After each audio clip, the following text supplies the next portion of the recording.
Welcome to the Angels Win podcast with former Angels broadcaster Victor Rojas, featuring Jeff Stoddart and Chuck Richter. And now it's time to talk about some baseball. Victor, take it away.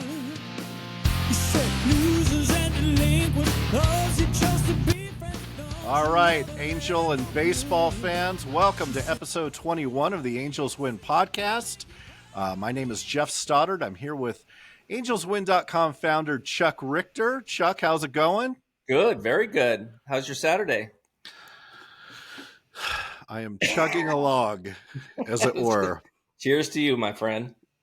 Cheers to you. We are waiting on Victor. We're not sure whether or not he's going to be able to call in or not. He is in transit, en route somewhere, so we think he may be calling in sometime during the podcast. We're not 100% sure, but we did want to get this going and get this podcast recorded and out, given a pretty big night for the Angels last night. And obviously, I'm not talking about the beatdown that they experienced on the field, but more a lot of the news and information that came out a bit before the game relative to Anthony Rendon, and then the bigger news that came out after the game relative to Shohei Ohtani, and the news that was delivered first by Jeff Fletcher of the Orange County Register that his locker had been cleared out. No information followed by the team. The team said that they would make an announcement today. As of the recording of this podcast, we still have not seen any official announcements or information directly from the team, at least that I haven't. That since we started logging on, have you seen anything, Chuck? Yeah, the official announcement came earlier today, and it was really basic, Jeff. It was just that the Angels have placed Shohei Ohtani on the 10-day injured list. He will miss the remainder of the season, and that was it. Yeah. So I'm sorry. I guess what I meant by no big news is why is Shohei's locker empty, and why did he walk out without saying sayonara to anybody and kind of do the Irish goodbye. That's he did do an Irish goodbye. He did do an Irish goodbye. I like Nobody got to say goodbye. Seems so. He's not a guy that is overly engaged with the press and doesn't do a lot of interviews and that kind of thing. But I don't feel like he's also a guy that dodges. No, he doesn't. He does a lot of interviews with the Japanese media. He does it with the local beat writers too. Sure. This just seems different odd. For a young man as polite and as I don't know, polite as he is, like just to dip and clear out your locker and hightail it while the game's going on and everybody comes downstairs and your locker is empty save the the different Angels shirts and Angels issued stuff that was left in the locker. All of his personal gear was gone and his water bottle was in the trash can. That was a big topic of conversation on Twitter. He threw his water bottle away. Oh my gosh. There's a lot to unpack, Jeff. I mean, there's so much. I mean, if you go back to just the team photo and dodging that photo, and then, which is a team photo of the 2023 Angels, right? Yeah, we talked about that a bit last week, but yes. We have, but it's just, when you take that and then everybody's like, what the heck? At the end of this game last night, that his locker's cleared out and nobody has answers and the Angels can't even give a straight answer. Yep. Where's the communication disconnect? And I don't understand that. And I don't want to put this all on Ohtani, because maybe Ohtani and his representatives said something to the Angels, to Artie, to Perry, and to the communications team. And maybe they just thought it'd be better to hold it, but that was a bad move. I mean, because the media is going to be in the clubhouse and they're going to see an empty locker. And did this happen before the game? Did it happen like Ohtani at some points like my obliques fucked? I can't play. I'm done. The Angels have maybe been telling me to close it down, shut it down for the season. But now I finally get it. I need to shut it down. I need to get the surgery. I need to do what's best for me in my career and for the impending free agency. But it's just there's just no, and the Angels have had a hard time, in my opinion, have struggled with the way they've communicated to the fan base and to the media, the extended media. So let's say, I'm sorry, go ahead. No, and really to me, and this is no knock, Jeff, on the current guys, okay? Mm-hmm. Because it could be because the folks from the top, Artie Moreno, maybe Carpino, are telling the communications guys, don't say this, say this, okay? So they're being hamstrung, right? But in the days of Tim Mead, when we did a feature on him many years ago, he, in our opinion, was the face of Angels baseball. 100%.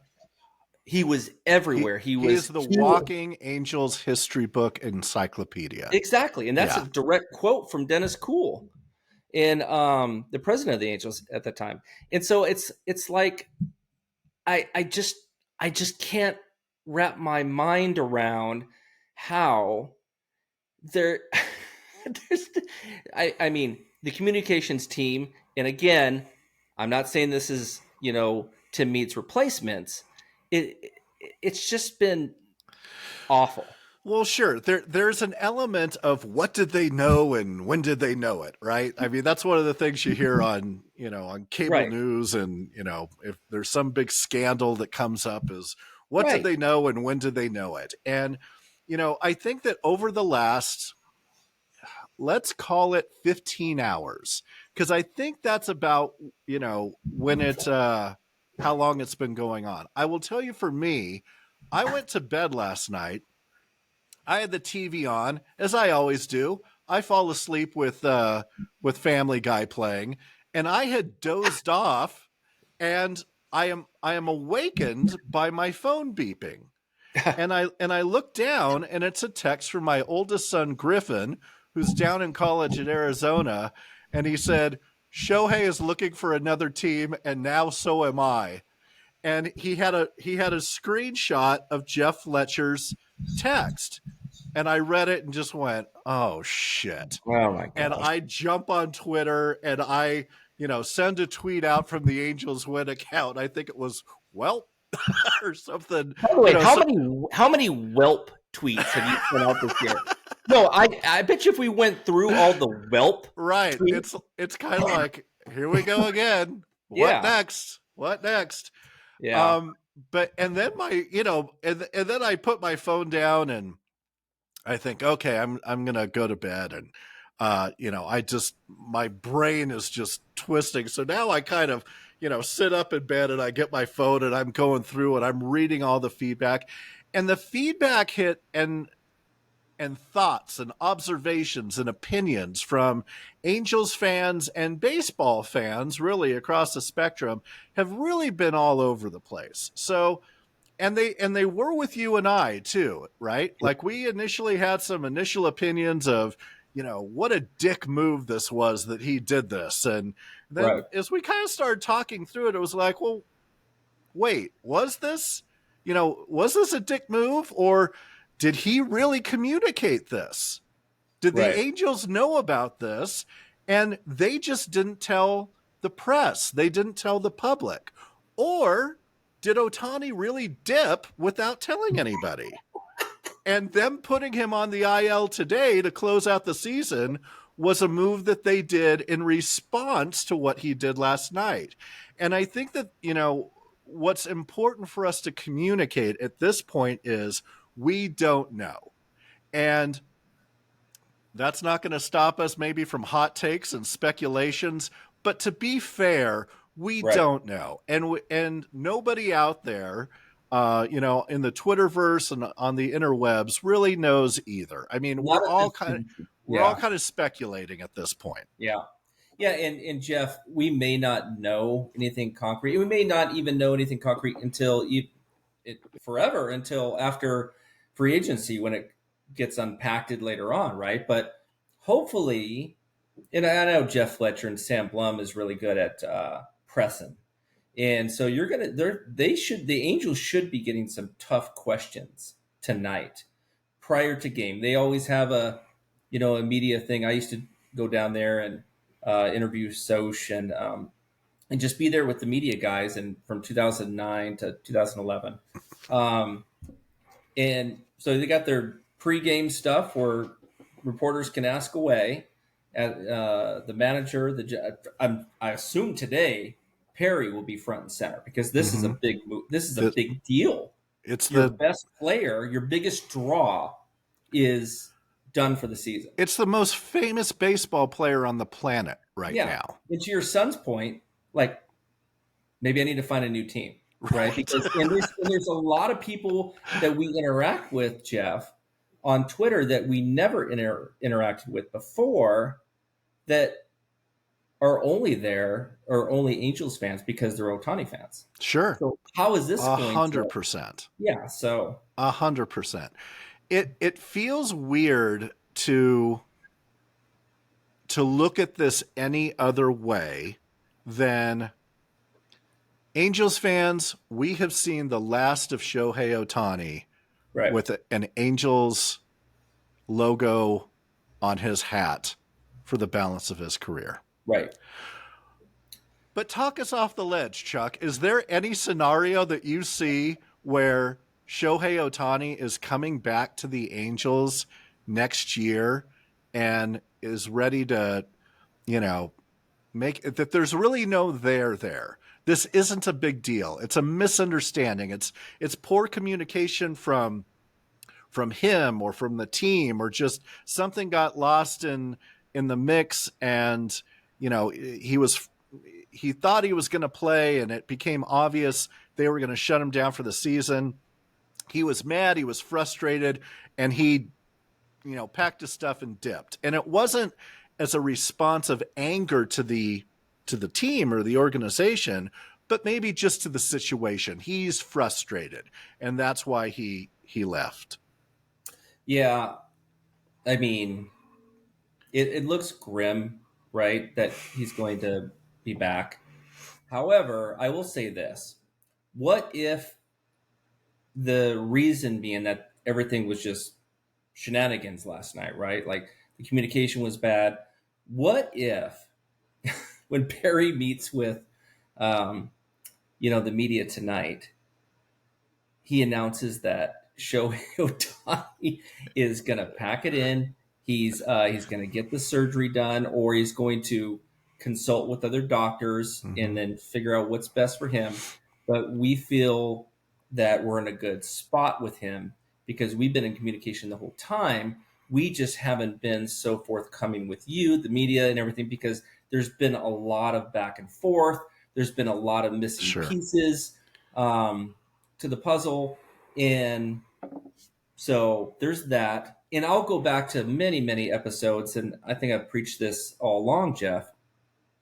And I am a bit of an optimistic person, but I will say this. I mean, the Angels have been loyal. We need some optimism right now, so let's have it. Okay, don't hold back. It's going to drip with optimism. You guys ready? So anyway, the Angels have been loyal to Ohtani and let him have the full reins on when he starts, when he, at DH, and when he wants to pitch. And, they've given him really essentially the full gauntlet, right? Like, hey, and they don't do that to any other player, not even Mike Trout. Like they tell Mike Trout when his scheduled off day is. Ohtani doesn't have a schedule off day. And if there is, he can overrule it. Now, I understand he's the unicorn and he's like a once in a generation, And he's a free agent, and Mike is under contract. So. Right. And so they're trying to, cater to him. I get it. But I just hope that Ohtani has acknowledged all that this team is bent over backwards for him. Okay. You can argue that, oh, they didn't surround him with enough talent. Bullshit. This year, I feel like they did. Okay. Tyler Anderson has been a bust. Okay. Mhm. Sandoval, these guys that pitched last year were fantastic. This year, they just sucked. How is that ownership's fault? How is that Perry's fault? Okay. I think Perry Well, Minasian is an amazing GM. And I'll say this right now. If the Angels, if Artie Moreno fires Perry Minasian, this team, this organization is fucked. I mean, just done.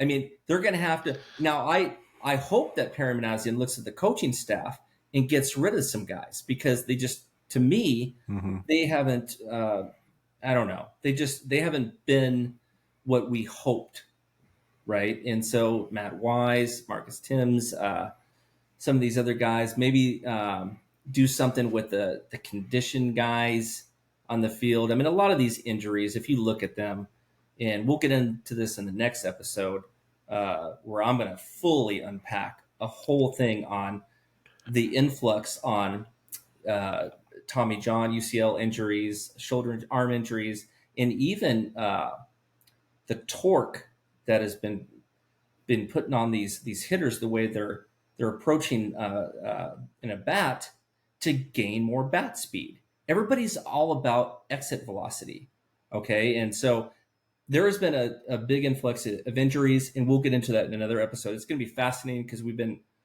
behind the scenes. It's been really like there's a lot of good data. So we'll get into that. But back to the topic. I think that there's still a small chance if the Angels have been hiding something, right? And also Ohtani, and let's face it, the Angels have never been really, I mean, they've been really kind of cryptic and come in like ninjas to sign guys that like, whoa, what the fuck? We signed Pujols, and just in other guys, right? And like, wow. And so in extensions like the Mike Trout extension and stuff, and then even none of us thought that we'd ever get Ohtani, right? So there's a lot of stuff. The Angels are really good about keeping that vested, to themselves and not releasing that to the media.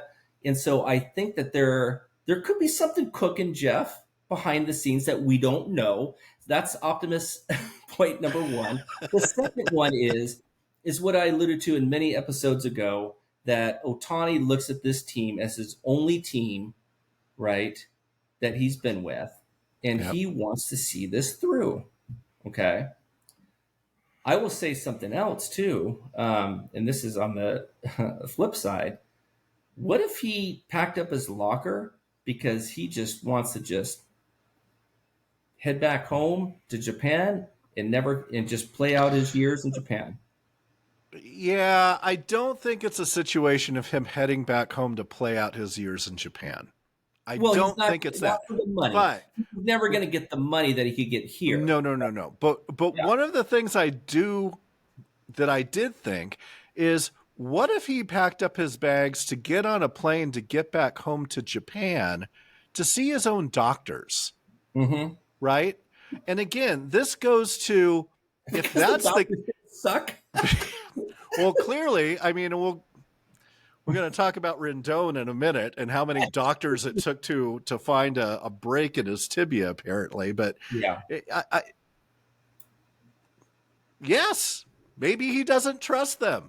Maybe he doesn't like what he's hearing. Maybe he's having video calls with doctors back home in Japan that are saying, we're looking at the scans, we're looking at the MRIs, we're looking at the x-rays, we're looking at all the medical reports. Right. We've got a different take on this. And maybe we would like to see you. And to come your point, home, let us run some tests, let us do some things. You're going to need treatment. Whatever that treatment is. Is it surgery? Right. Yeah. Is it surgery? Is it something, a different kind of procedure that they've been talking about, right? There's a procedure that we want to do. Okay, whatever it is, maybe he just wants to get back home to get that going now, right? Why wait another 2.5 weeks for the season to end to go? But again, it just seems really weird that there's this Scottish goodbye, or Irish goodbye. Scottish. Yeah. What is that? Is that Balvenie? It is Balvenie Doublewood. There you go. That's a good one. 12 years. So maybe it's this Irish goodbye thing where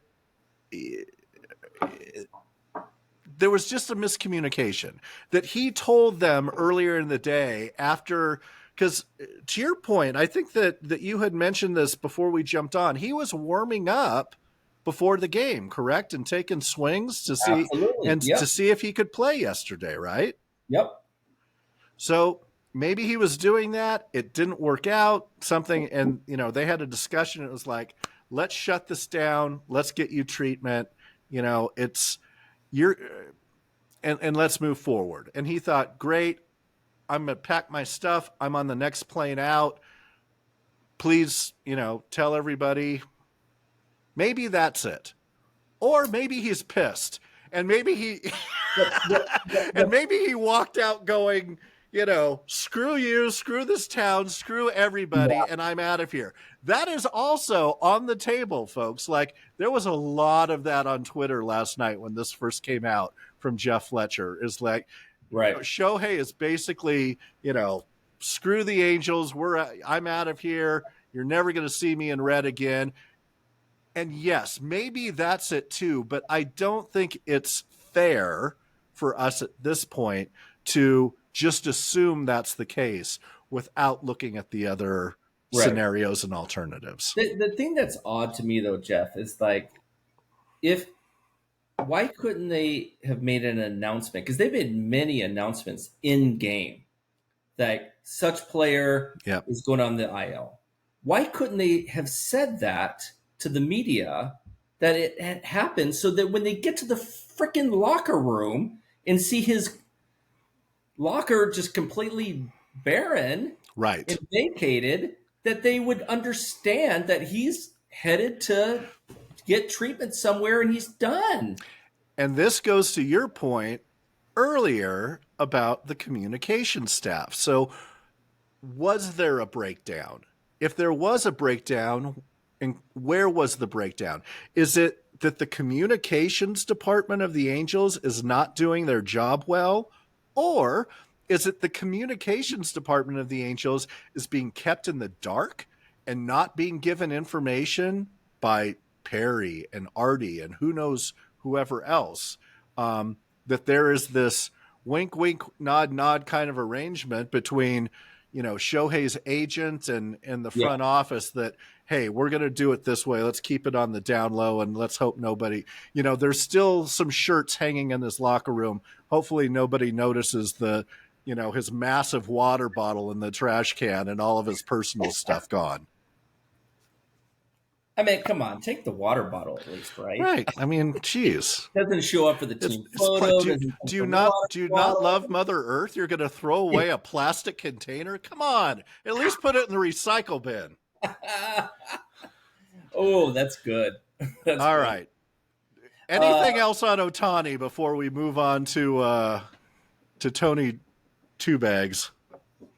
Go to Tony Two Bags, and I want to kind of circle back to not just Ohtani, but Ohtani, and we'll hit the mailbag, and I think there's some other things in the mailbag. Okay, Ohtani and Trout in the future. Okay. Yep. All right. So let's go with Tony Two Broken Bones. All right. So we reports yesterday, right before the game, or as the game was starting, that apparently, Anthony Rendon has this discussion with some press members and shares that he found out a couple of weeks ago that he actually has a fracture in his tibia, that it's not just a bruised bone, as we have all been led to believe since it happened on 4th of July, I believe, is when this transpired, but that this pain hasn't gone away. So he's got allegedly a fractured tibia now. And to kind of set the stage for the listener, the viewers, if you're watching on YouTube, this is the 5th doctor that Anthony Rendon has seen. The first 4 doctors diagnosed it as a bone bruise. This 5th doctor now that he's went and seen has somehow seen this fracture that none of the other 4 doctors saw. Apparently the treatment for this, hairline fracture or fracture, whatever it is, and a bone bruise are exactly the same. So everything that he's been doing, the treatment he's been getting, what the team has provided, what he may be seeing with his own private doctors, everything is exactly the same, the way it would be treated. But he just happens to show up and talk to the press and drop this nugget of information on them that he found out 2 weeks ago that was never shared with any of the Angels media members. So what's going on there? Were the Angels trying to hide this? Is Tony talking out of his ass? Does the Angels organization think that this 5th doctor is a quack and really, doesn't have the right information? Is it Dr. Feelgood? What the fuck? Like what? I don't know. So there's the backstory. There's the landscape of it for all the listeners. Chuck, what are your thoughts on this? Okay, let me start with the positive first, okay? The fact that he went to 5 doctors to figure out what the fuck's wrong with him and why can't he get on the field again. Because, listen, we have belabored this and we've been on his back. We've given him a ton of criticism and it's been, earned. But the fact that he went to 5 doctors to try to figure out what is wrong with my leg, right? Why can't I get back on the field? What is wrong with me? And I'm looking at it from his angle, right? Hopefully, sure, he's not the douchebag we all think he is, right? And just the lazy son of a bitch that's collected a giant fucking $1 million paycheck every year, right? Gosh, and this, Jeff. We wanted to root for this guy. This guy is a cog in the lineup that we needed. We still want to root for him. And you're right. And it's just, oh my gosh, so that's the positive. Thinking that. Okay, so let me pause you real quick on the is he just a douchebag element of this? So again, our good buddy Jeff Fletcher from the Orange County Register had an article on this last night, and one of the things that was asked was, whether or not he had been considering retirement, and his comment was, "I don't know, just trying to get through today." And then he follows up with, "I've been contemplating retirement for the last 10 years." Oh my gosh. Ladies and gentlemen, for those of you that don't know, Anthony Rendon is not 41 years old. He's 33. Yeah. So you've been contemplating retirement since you came into the league? Well, that was like his response to Sam Blum, right. No habla inglés. Give me a freaking break, dude. Grow up. So, it is what it is. This guy, he's a clown, but he was our clown, and we wanted him to succeed. It's kind of like clowns are funny if they're making stuff happen on the field. If he actually is Tony Two Bags, we love a clown. We love a smart ass, right? There's always one guy on a team, Jeff, and we've been working IT in the software industry for decades, right? There's always that one asshole, right? Mm-hmm. And you're always like, gosh, he's such a fucking dick. But he's smart, right? And you want him on your team, right? And he goes to battle, for you and all that. And it's like, he's a dick. And sometimes there's guys that are just dicks. They're just dicks like don't that. actually deliver and don't actually make things happen. Right. And they're just a pain in the ass to have on your team. Exactly. So I don't know. I don't know where Anthony Rendon fits in that whole thing. But I'm hoping he's one of those in that he's a dick, but he's our dick, right? So what do you think? I mean, what is the future, do you think, hold for Anthony Rendon here with the Angels? Do you think he comes back? Do you think the Angels want him back, or do they just like outright release him and let him go and eat it on the contract because you're not getting anything but pain and misery from having him on the team anyway? What do you think the move is? Yeah, I'm glad you brought that up because I feel like if Ohtani, which a lot of the folks are thinking, is truly gone, right? He's done, right? And Yep. I think if that's the case, Jeff, I hate to say it, but I really think the Angels will trade Mike Trout. And you and I are huge Trout fans, and most of the fan base is. I'll say you get these weirdos that come on. Like, oh, Trout hasn't been on the field. He hasn't done shit in the last 3 years, and and all this. I'm like, step off. 99% of the fans are. Yeah. But and I get where they're coming from because to their point, Trout has not been able to stay in the field, but he's not. And then he gets criticism that he's not a leader, right? He's not a Torrey Hunter. He's not a Mike Moustakas, but that's not his personality, and that's fine. No. You can be a great ball player. He's a great human being, though, right? It doesn't mean that if you're, you can be a great ball player, a great human being, and not like a verbal leader or somebody that rallies the team, okay? And that's okay. Sure. It's so important, I think, for us to. Okay, one of the phrases that gets kicked around a lot now is normalize X, Y, and Z, right? I think that as fans, we need to normalize letting people be their legitimate selves and not expecting them to be something that they're not. Yep. Mike is, who I will take 25 Mike Trouts on my team 8 days a week, right? Yep. That is the type of player, the type of person, the type of human being that I want on my teams, whether it's the Angels or the Broncos or, whatever other teams I root for. I want that type of person on my team all the time. Right. I don't know about the trade thing though. I don't disagree.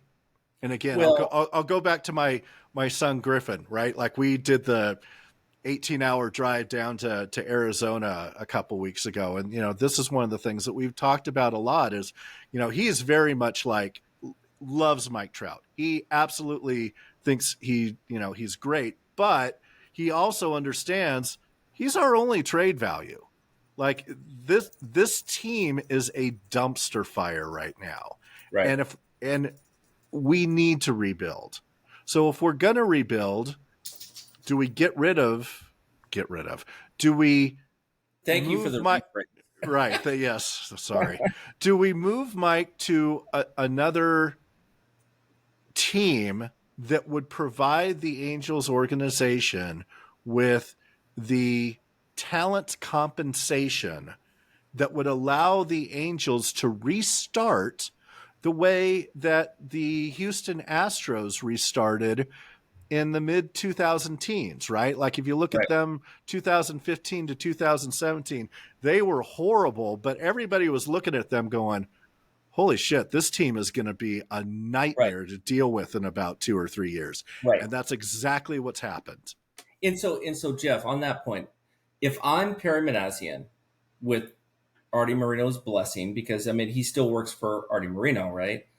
Yep. I go and I go to Ohtani. I said, we want you, but we want you quick.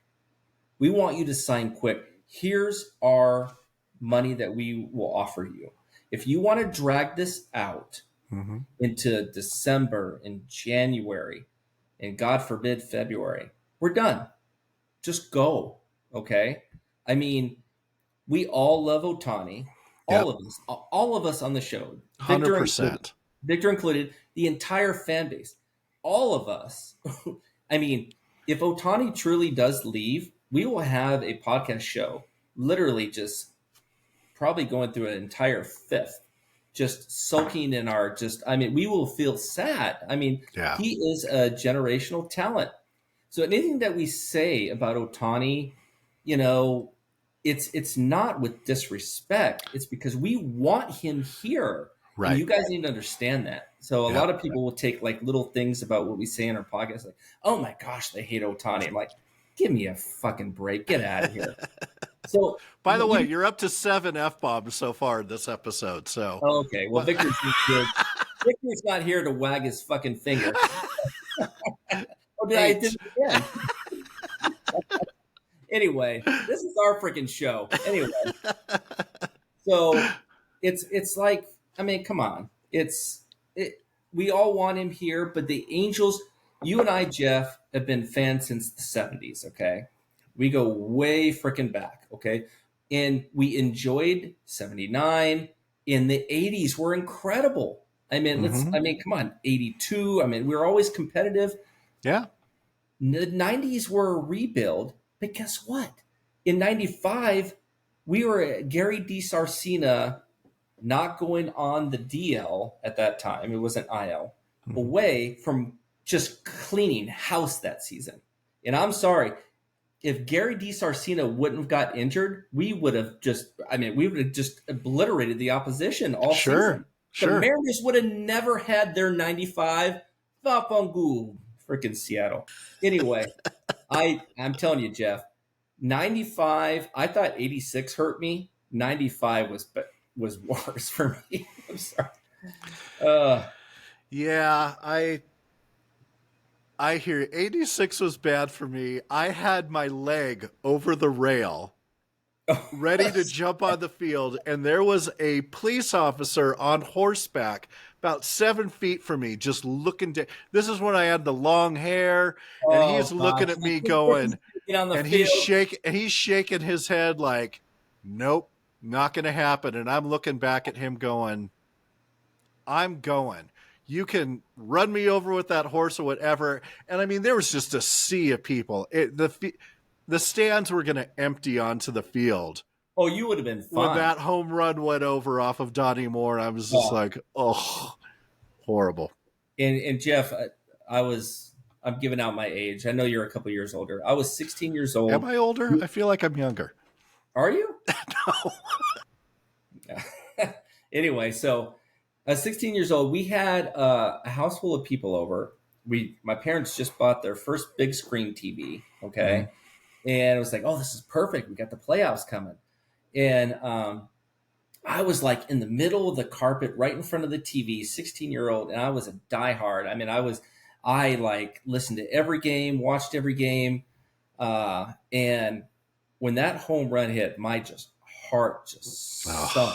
I mean, terrible. And then let's don't talk about Doug DeSensei's later, because that's for another episode. Right. He was one of my favorite players until he didn't come through. Yeah. So, all right. Anyway, so so we can close this out, Jeff. Okay. Back to the future. I'll say this. Going back to the 90s, it produced Garrett Anderson, Tim Salmon, Jim Edmonds, Darren Erstad, Troy Gloss, Troy Percival.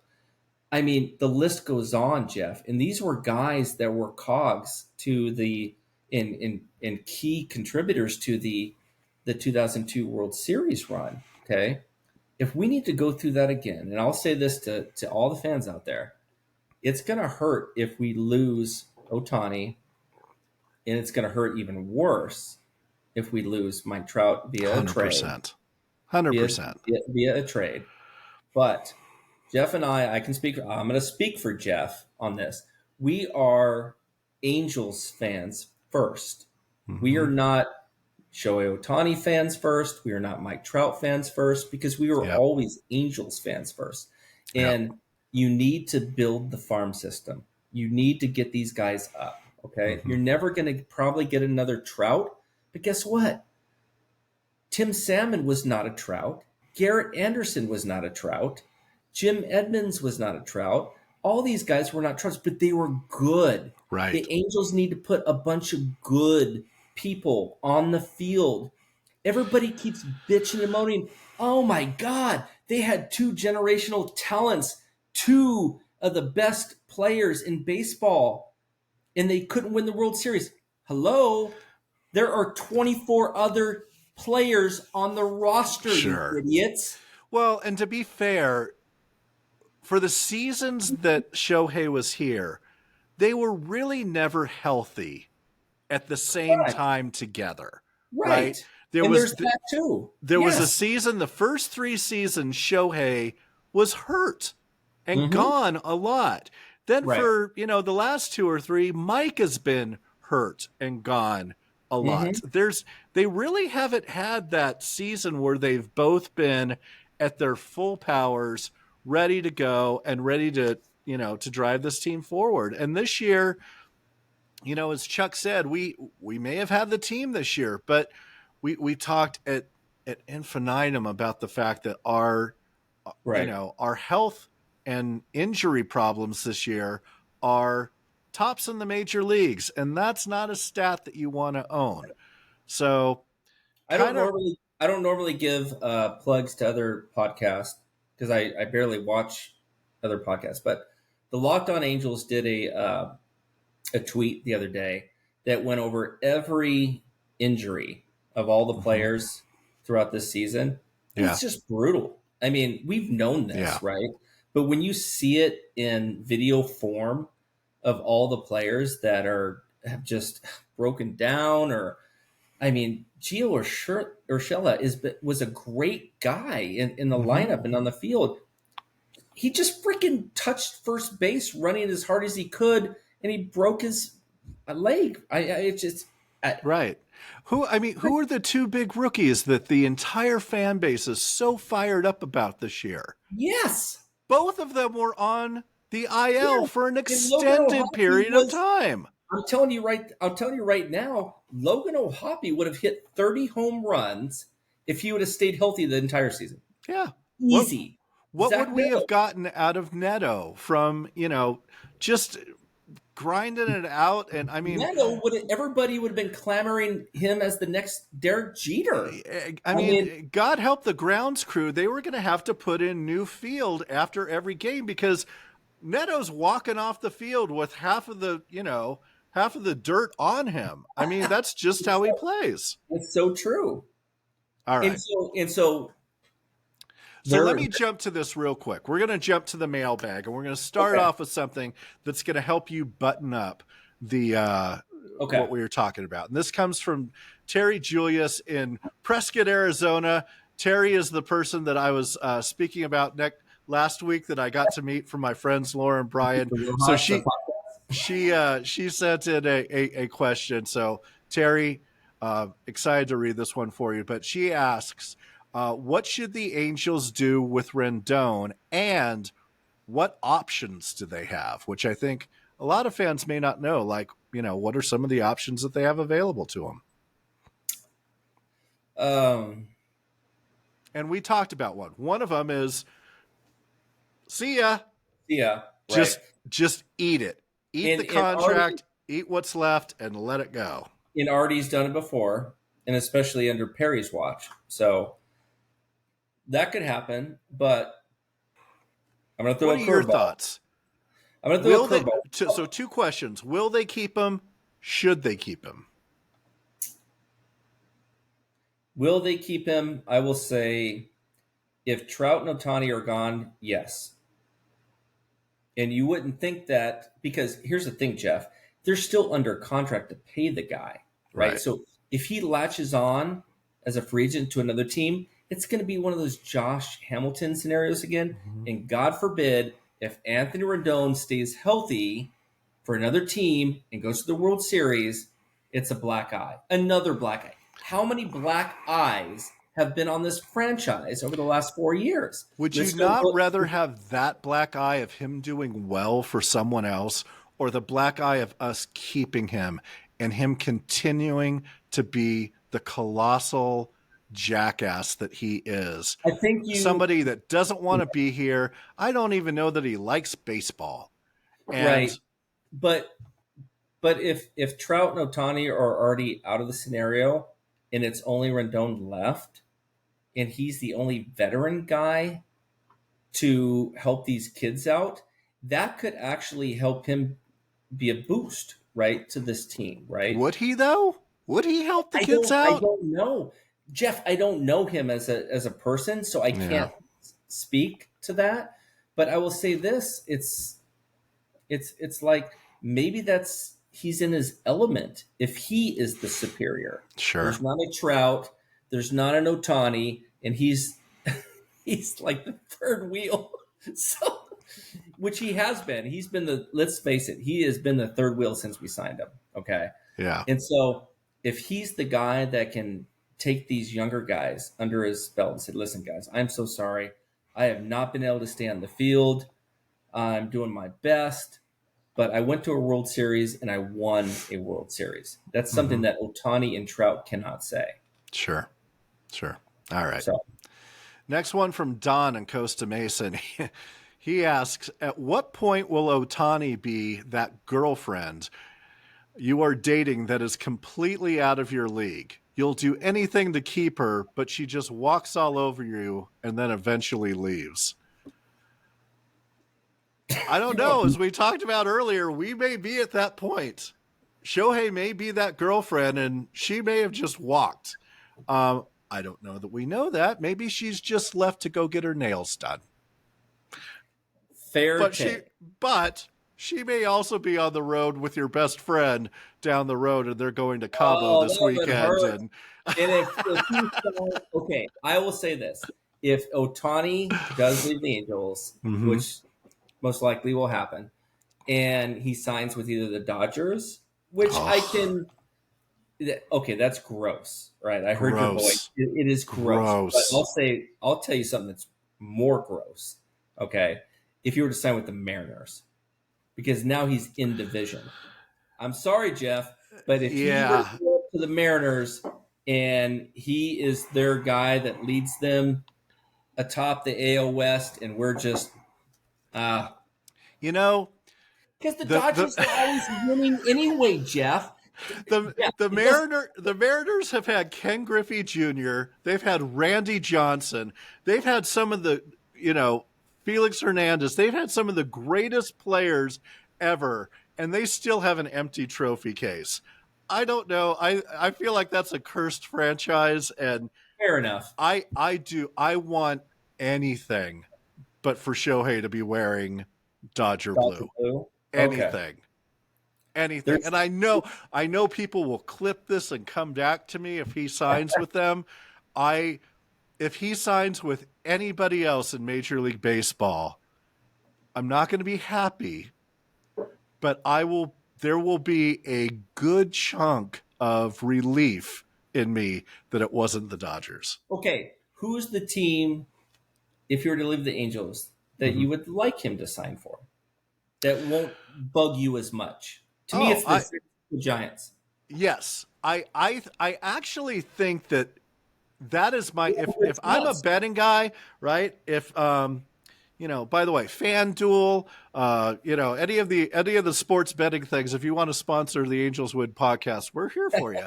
But if I was to place a bet on any team that he would go to, I would actually put it on the Giants. I think that the Giants is where he would go. I think they're top three because they got a ton of money to spend. Yep.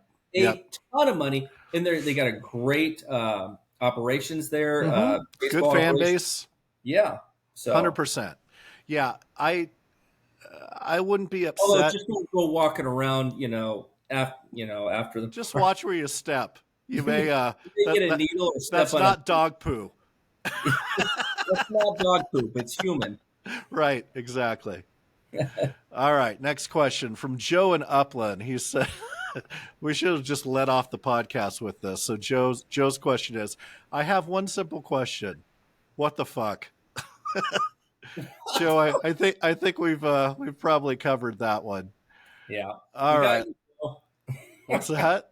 I said we got you, Joe. We got you. Oh, we're with you. Let's see. Joey in Claremont asks, if by chance Ohtani did walk on the Angels for the rest of the season, probably have our answer by the time this podcast records. Well, as we talked about, Joey, we don't have the answer by this records, but we may have the answer by the time that this podcast drops. Will that hurt Ohtani's MVP chances? So this whole, dog and pony show, I agree with you, Chuck. I think it's done. I think that they've already, inscribed his name onto the MVP award. Shohei Ohtani is your 2023 American League MVP. Right. All right. Nick in Clearwater, Florida asks, I love Clearwater. Hey, yes. What's up? Right by St. Pete. Yep. Let's see. I'm honestly curious. What is there to be excited about for the future of the Angels?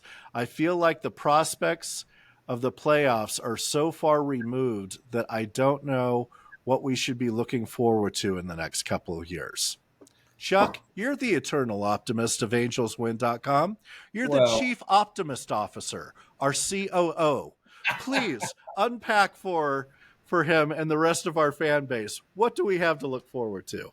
Well, it's pretty easy, Jeff. I mean, we got Zach Neto, as we talked about earlier, Logan O'Hoppe, Nolan Schanuel, dude. I mean, there are some guys still on this team. We got Brendan Drury next year. And I've seen some chatter about maybe trading him because we have him under contract, and Estevez as well for next year. If you can get a shit ton of close, good prospects for Estevez and Drury, you do it now. Yeah. Like as soon as the season's over, right. And and the World Series is done, and you can start making trades. Do it. Trade Brendan Drury. Trade Carlos Estevez. Indeed. In a heartbeat. Why? Because those guys are assets, and then you have to trade those assets. And again, this goes back to what we were talking about earlier, Jeff. This all comes back. It's like we do programming, right? If then statements. If Ohtani, Trout leave via trade, free agency, then activate Drury and Estevez out of here. So. Yes. This is for all you coders out there, or you people that like doing workflows. That is what that looks like. I hope you got the visual. So. I did. All right. From Kyle in Huntington Beach, he says, with Ohtani and the possibility of Trout being gone next year, what do you think Artie will do to keep fans engaged? And who needs to take the blame for the whole Rendon injury situation? I think we kind of beaten the Rendon thing, but it's a good question, and one that we've brought up on this podcast before. What does Artie do if Shohei's gone, and God forbid if Mike is gone as well, I think to engage the fan base? I think he sells, and obviously he's gonna lose $1 billion, right? Because you had didn't we have suitors that were offering 3.2? Correct me if I'm wrong, Jeff. Was it 3.2 billion? That sounds right to me. Okay. I wanted to say it was like 2.6, 2.7 ish, but I do remember reading somewhere that there was somebody that was over 3. So he may lose $1 billion. Oh God, that's like big fucking deal, right? I mean, his kids didn't even want to take over, the Angels, and he's done. And he wanted to give the fans a chance. He's a fan himself, Artie Moreno. I mean, say what you want about him.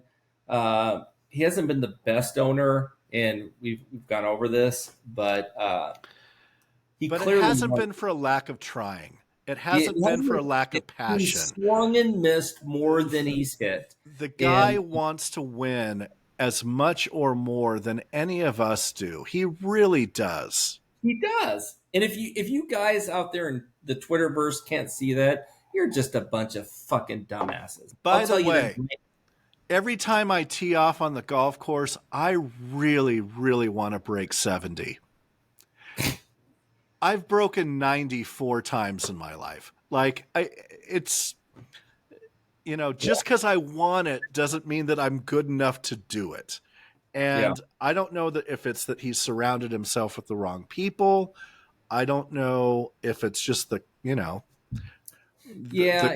could. The stars haven't aligned, whatever it is, but it's not for a lack of trying. It's not for a lack of spending money. We're not Kansas City. We're not one of those franchises that is, $60 million below the. What people can't get through their minds is like he went after Beltre, okay, swung and missed, okay, but he went after it. It was hard on Beltre, and they had a deal in place. We went over this. Victor alluded to this in a previous podcast that the deal was in place. Okay, Zach Greinke, got rebuffed. And then went for fucking Hamilton. My God. But you look at Hamilton, and it's a guy to roll the dice on because he still was a Let's be honest. How excited were we when we signed Josh Hamilton? I was excited. 100% we were excited. Can we go down memory lane for a second? Let's go. Stoked for Pujols, CJ Wilson, okay, Josh Hamilton. I wasn't happy about the Vernon Wells trade. Anthony Rendon, I was excited about. Everybody on our website and Twitter was stoked about Anthony Rendon.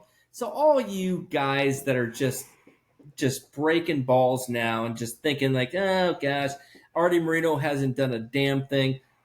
I will give you one thing. There were some lean years in the past before this year. Where he was light on going after good starting pitching, right? Yes. But at the same time, Jeff, he got rebuffed because some of these star free agent pitchers wanted to play on the East Coast because why? Their wives lived on the East Coast. Right. Okay? How is that Artie's fault that a star pitcher in free agency that he sought after wanted to be in Philadelphia? I'm dating a model and she wants to be in New York where all the agencies are. So you see the dialogue on Twitter, X, whatever the fuck it is, and it's like you see a bunch of like people screaming and crying and like burning Artie at the stake. And you and I are on the same page, Jeff. Like Artie has his warts, right? Look, he does. And look, do I think he's the right guy to own this franchise? No, I don't. I think it's time. You know what? It's been 20 years. You gave it a good run. Thank you for everything that you tried, everything you contributed. It didn't work out. Sometimes people get married and you just pick the wrong person. And that's fine. Yeah. It doesn't mean you need to be assholes to each other.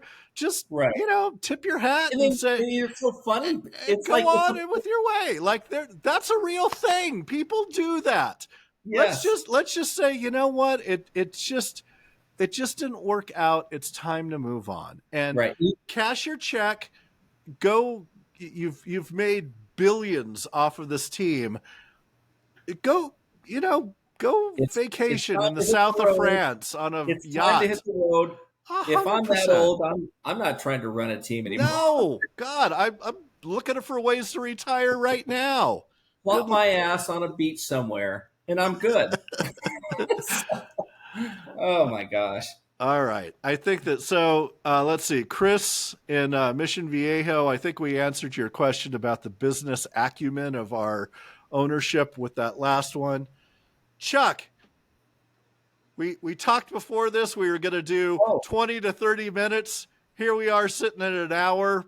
We're sitting at an hour. Okay, I will say this, guys. So I will say, can I say something real quick? For all of you guys out there that give Victor shit saying that he talks too much because we go too long, Chuck and I purposefully sat down before this and said, we're going to do 20 to 25 minutes, maximum 30, and we're done. And here we are sitting at an hour. You know what? Sometimes you get to drinking with your buddy. You're talking about sports.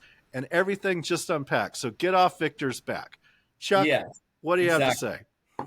I'll say this: we got one of our guys, Ryan Follett. He interviewed Perry Minasian at the Inland Empire 66ers playoff game the other night.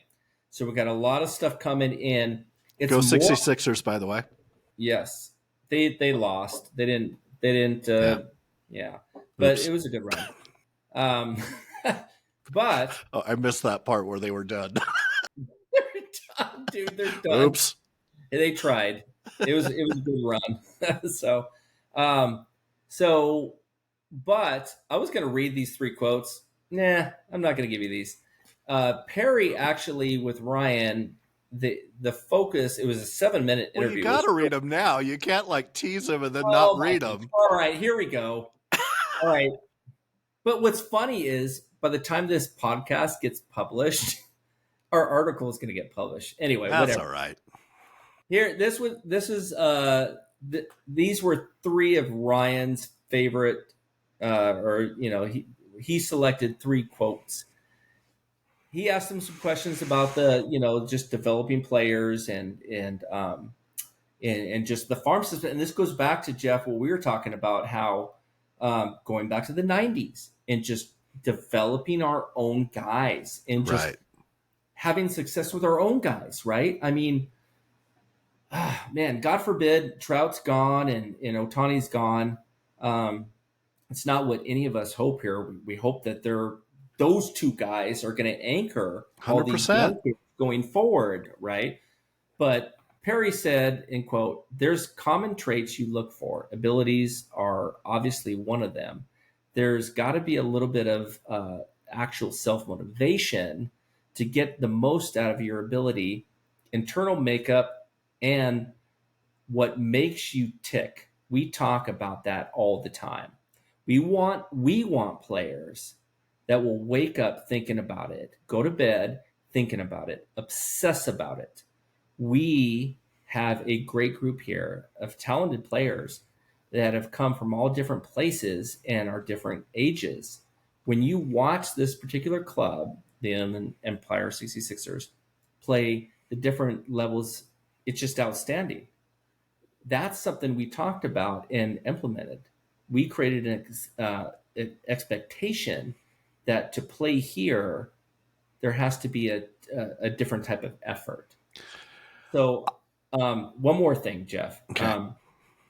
Building a young... I got something on that. So okay. Then put a pin in that, but go ahead. No. Okay, you want me to go? Okay. Sure. Building a young core is really, really important. That's something we've talked about and harped on since I've been in the door. I have been a part of really good organizations. I was in Texas. We had Teixeira, Blaylock, Young, Kinsler, a really good group of young players. Being in Atlanta, we had Austin Riley, Ronald Acuna, Ozzie Albies, Max Fried. I can go on and on. That's something we're trying to establish here. We had some significant breakthrough this season, and we're excited about it. It's the makeup of each guy. They're committed. They've been committed to being as good as they can be. They have high expectations. They enjoy winning. They hate losing, which is really, really, really important. I thought that was a really good quote right there. It's going back to somebody that we talked about earlier in this episode, Tim Mead, who, for those of you that don't know, started off late 70s, early 80s as a ball boy. Well, and then a marketing, right? as marketing and intern. Yes, but he started as a ball boy. Am I correct in that? Correct. And moved his way. I mean, you want to talk about college kids out there, high school kids out there, like wherever you're at. You want to talk about starting at the bottom and working your way up. Tim Mead was a ball boy and worked his way up in the Angels organization over the course of almost 40 years. He is the walking encyclopedia, and I miss him. And Ancestry.com of Angels baseball. I mean, he truly is. He knows things off the top of his head like that because he was there. Right. He lived that through He saw the highs and the lows, Jeff. As a young man into adulthood, right? Right. So one of the things that I remember him saying, and I want to say it was at one of our angelswin.com spring training fan fests that we used to do. And now that you and I kind of have our kids off doing their adult stuff, we ought to fire that back up next year. Anyway, he talked about the 2002 team, and he referred to them as field rats. And what he meant by that is kind of like gym rats, right? Guys that just wanted to be out there playing baseball. They just wanted to be together, and they just wanted to be on the field, and they just wanted to be getting after it. They loved the game. They loved playing the game together, and that's what you don't have from Tony Two Bags. That's why I say whether Mike stays, Shohei stays, Jeff's take is, here's the first one of the season. Sorry, Dad, it's coming, and this is the 10th of the episode. That's why I say get him the fuck out of here. I don't want Tony Two Bags on my team anymore. I don't. Get him out. Yeah. I want the field rats. I want the Netos. I want the O'Hoppies. I want the guys that just grind. Because they are the Darren Erstads. They are the Adam Kennedys. They are those guys, that the Spezios, that just made it happen because they loved it, and they knew they were blessed to be there, and they played for each other, and they played for the fans. They didn't give a shit about personal stats or any of that. They just made it happen together, and that's what I want from the Angels in 2024 and beyond. Amen, brother. Can I get an amen from the congregation? Amen. Ladies and gentlemen, that is the episode 21 of the angelswin.com podcast. And it is the longest episode. Right. Victor actually just texted us. So apparently he's like, sorry, fellas, got fucking slammed. So there you go, everybody. Victor chimed in for the episode with the 11th F-bomb of the episode. Wow. And we're going to wrap it up there. So for Chuck Richter, my name is Jeff Stoddart. Thank you for listening, and go Angels. Thank you for listening to the Angels Win podcast with Victor Rojas, Chuck Richter, and Jeff Stoddart. Go Halos and drive home safely. Say goodbye.